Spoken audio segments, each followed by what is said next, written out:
Welcome to the Rim Break Rodeo. We hope this video helps. Hello everyone. In this video, I will explain how to change the default font in Outlook, making your emails truly reflect your personal style.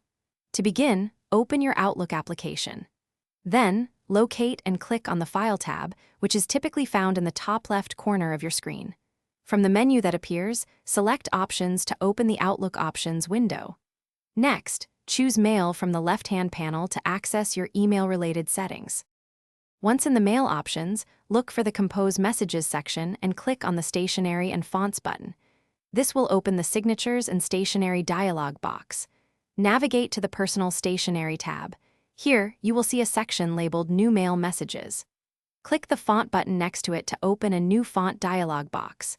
In this box, you can choose your preferred font, style, size, and color for all new emails you compose.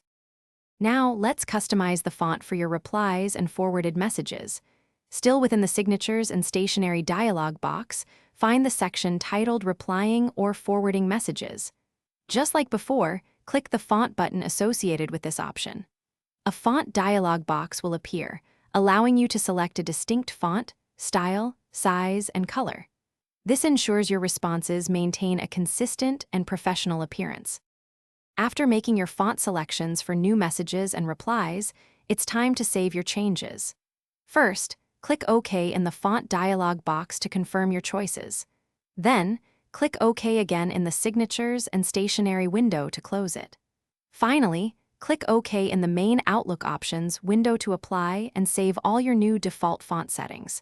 Your Outlook emails will now reflect your chosen style. Thanks for watching. Consider subscribing if we helped you.